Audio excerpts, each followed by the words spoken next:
Bom, a questão aborda o tema da Revolução Inglesa a partir de um livro do historiador britânico Christopher Hill.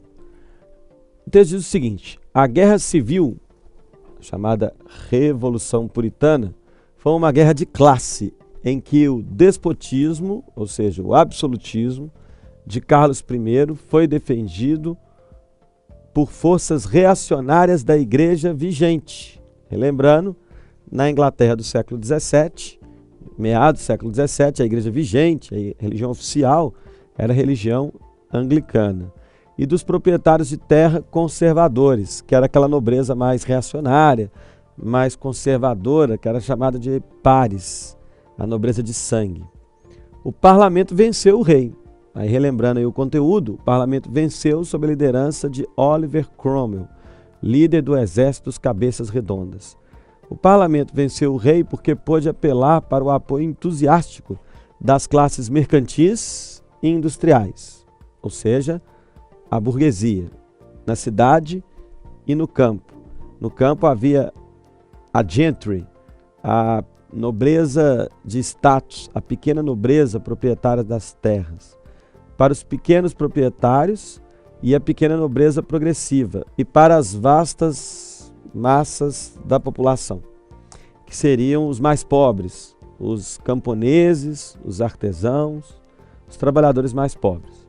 Sempre que pela livre discussão, essas se tornavam capazes de compreender as causas reais da luta. Essa é a grande novidade do chamado New Model Army, o novo modelo de exército criado por Oliver Cromwell. A ideia de que cada soldado tem que entender a real causa da luta, que a luta ali é pela liberdade, por mais igualdade. Isso fez com que os soldados do exército de Cromwell, independente da origem social, se empenhassem mais na luta. Ou seja, a pessoa tem que entrar na luta pela causa, entendendo exatamente qual que é a causa da guerra revolucionária. Então vamos ao enunciado. A interpretação do autor sobre a constituição das forças em oposição na Revolução Puritana do século XVII demonstra, letra A, o predomínio do aspecto religioso do conflito.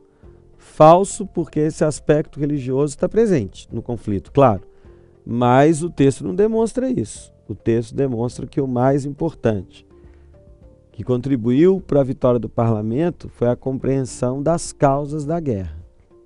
B, o conservadorismo dos proprietários de terra, que contestava o estímulo da monarquia ao setor industrial.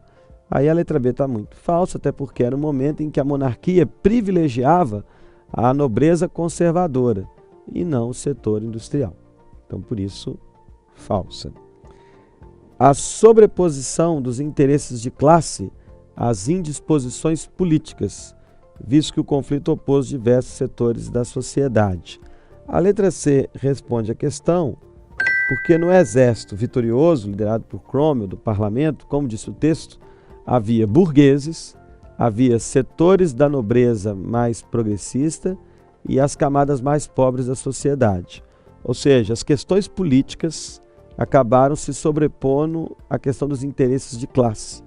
E grupos sociais de origens diversas se uniram no mesmo exército.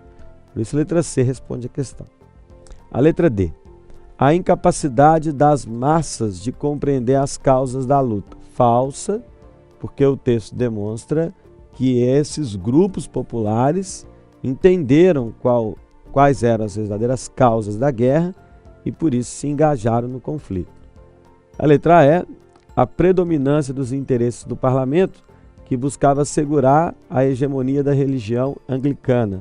Falso porque os anglicanos em geral defendiam o rei e o parlamento estava, na verdade, combatendo os anglicanos e o exército dos cabeças redondas, que era o exército do parlamento, ele tinha mais influência dos puritanos.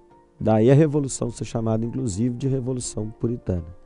Então a letra E é falsa.